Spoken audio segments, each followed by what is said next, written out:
Perkenalkan, nama saya Estina Emma Saifatu, NIM 1923735676, kelas D, semester 4, Teknik Komputer dan Jaringan, mata kuliah Jaringan Komputer 2, Politeknik Negeri Kupang. Di sini saya akan menjelaskan tentang oscillator. Oscillator adalah sebuah konsep yang memungkinkan pertukaran informasi terjadi antara berbagai jenis sistem komunikasi komputer dengan menggunakan protokol standar yaitu TCP dan IP. Berikut adalah gambarnya dari 7 oscillator dan penjelasannya. Standar oscillator bekerja dalam prosedur yang sistematis. Konsep ini membagi sistem komunikasi secara runtut ke dalam 7 lapisan abstrak layer dengan peranannya masing-masing. Berikut penjelasan mengenai 7 lapisan dalam konsep oscillator. Yang pertama adalah application. Tahapan ini berhubungan langsung dengan pengguna. Application layer merupakan prosedur penyambung komunikasi dari perangkat. Artinya application layer adalah penghubung antara perangkat dan sistem komunikasi. Yang kedua adalah presentation. Presentation layer bertanggung jawab untuk mempersiapkan data agar bisa digunakan dengan program tertentu, atau dengan kata lain mempresentasikan data agar program tersebut dapat menyerap, mengakses, dan menggunakannya. Presentation layer berperan sebagai penerjemah bahasa komunikasi yang berbeda. Yang ketiga adalah session.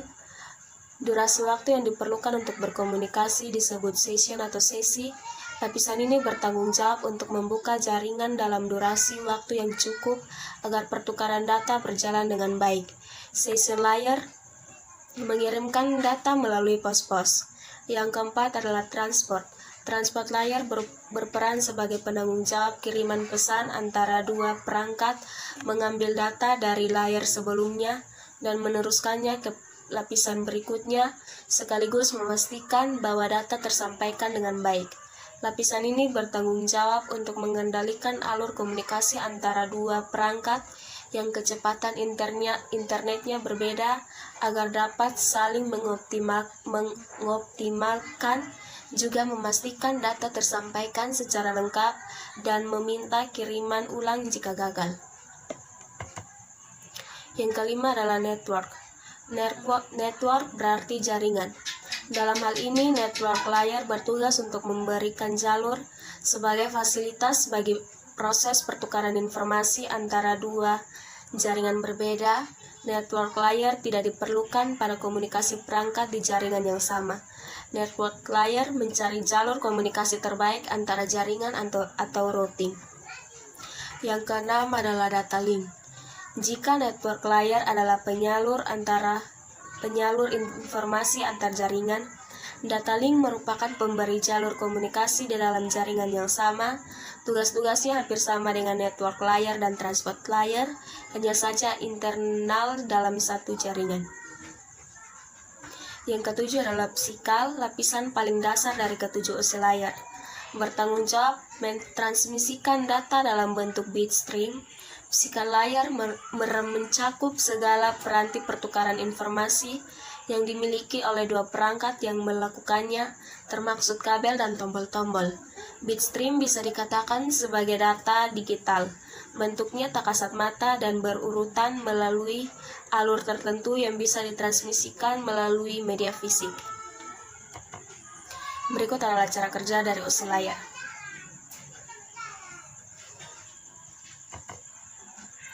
Cara kerja oscillator bisa dibilang sangatlah panjang dan cukup rumit. Ambil contoh ketika Anda hendak mengirim sebuah email ke komputer lain. Berikut ini adalah tahapannya. Yang pertama, application layer mengirim data ke komputer lain.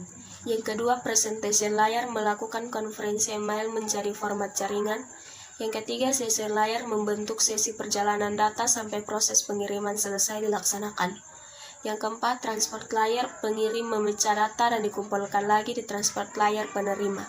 Yang kelima, network layer membuatkan sebuah alamat dan menuntun data sampai ke tujuan. Yang keenam, data link layer kemudian membentuk data menjadi frame dan juga alamat fisik. Yang ketujuh, lalu di psika layar data akan dikirim lewat medium jaringan ke lapisan transport penerima. Yang kedelapan, setelahnya alur berbalik dari psika layar ke aplikasi layar pada komputer penerima. Kesimpulan, OSI layar adalah model referensi yang dikembangkan untuk menciptakan sebuah kerangka yang bersifat konseptual. OSI layar juga memiliki 7 model layar yang terdiri atas application, presentation, session, transport, network, data link, dan psika layar. Untuk setiap level mempunyai peran dan fungsi masing-masing dengan cara kerja pengiriman dari setiap model dilakukan secara berurutan. Yang kedua adalah protokol jaringan. Protokol jaringan komputer adalah aturan yang ada dalam sebuah jaringan komputer yang harus ditaati oleh pihak pengirim dan penerima agar dapat saling berkomunikasi dan bertukar informasi meskipun memiliki sistem yang berbeda. Fungsi protokol jaringan komputer secara umum adalah untuk menghubungkan pengirim dan penerima dalam berkomunikasi dan bertukar informasi supaya dapat berjalan dengan akurat dan lancar. Fungsi lainnya dari protokol adalah sebagai berikut.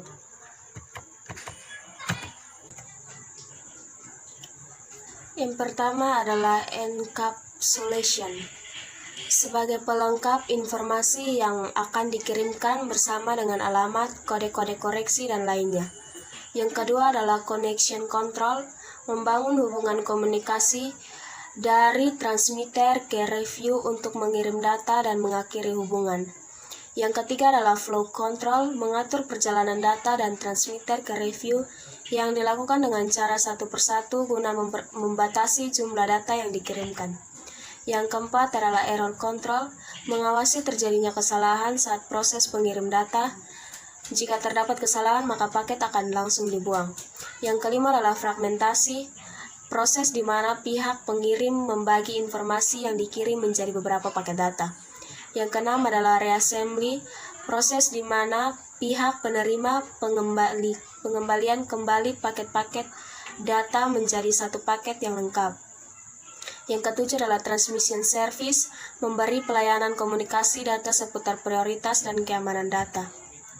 Jenis-jenis protokol, terdapat beberapa jenis protokol jaringan komputer yang bisa diterapkan pada perangkat keras, perangkat lunak, maupun kombinasi keduanya. Jenis-jenis tersebut adalah sebagai berikut. Yang pertama adalah Ethernet, yang kedua adalah Local Talk, yang ketiga adalah Token Ring, yang keempat adalah TCP atau IP, yang kelima adalah UDP, yang keenam adalah ICMP, yang ketujuh adalah HTTP, yang kedelapan adalah HTTPS, yang kesembilan adalah FTP. Kesimpulan, hampir semua proses pertukaran informasi antar komputer melibatkan protokol. Hal inilah yang membuat protokol sebagai bagian yang penting untuk diketahui. Perkembangan bermacam-macamnya sistem informasi dan komunikasi saat ini tidak lepas dari peran perkembangan standar protokol. Protokol jaringan adalah aturan yang memudahkan untuk berinteraksi dengan sistem yang lain. Protokol membantu dalam proses pengiriman dan penerimaan data dalam proses komunikasi.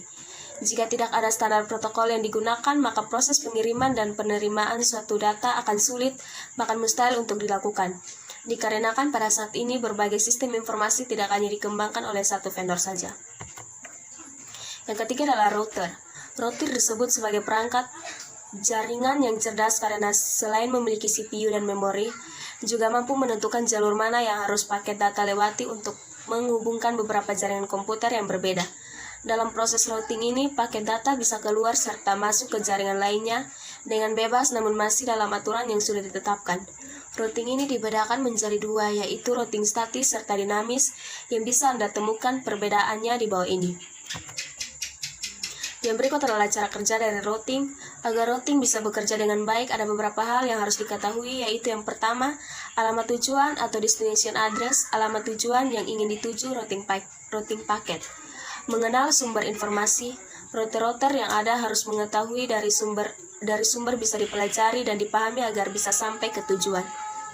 Menemukan route, jalur atau route harus diketahui route agar paket bisa sampai dengan benar.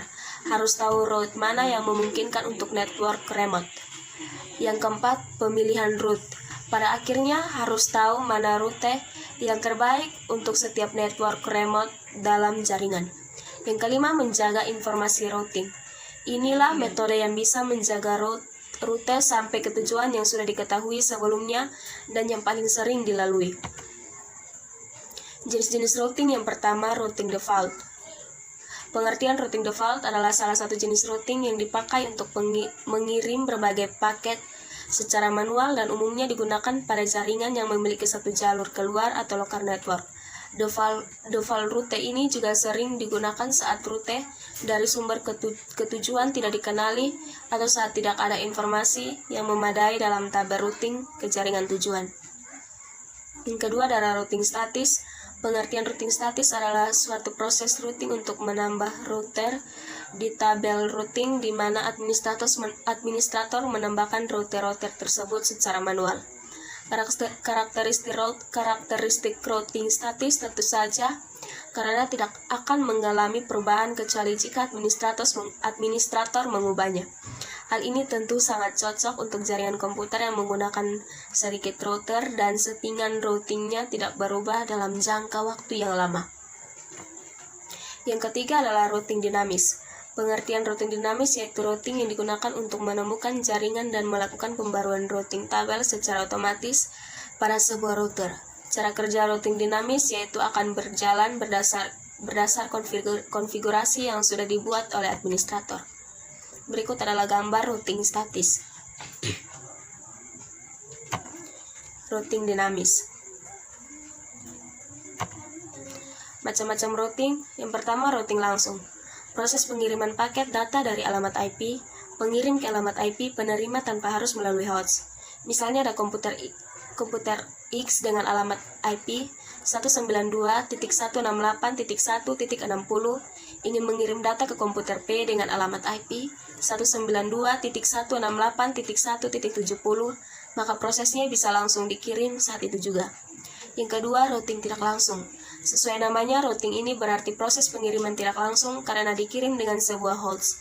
Contohnya jika ada komputer dengan alamat IP 192.168.2.3 ingin mengirim ke alamat IP 192.168.2.4, maka harus melewati alamat IP 192.168.2.5 sebelum sampai ke alamat tujuan. Intinya proses ini harus melewati host atau alamat IP lain terlebih dahulu. Demikian penjelasan saya. Sekian dan terima kasih.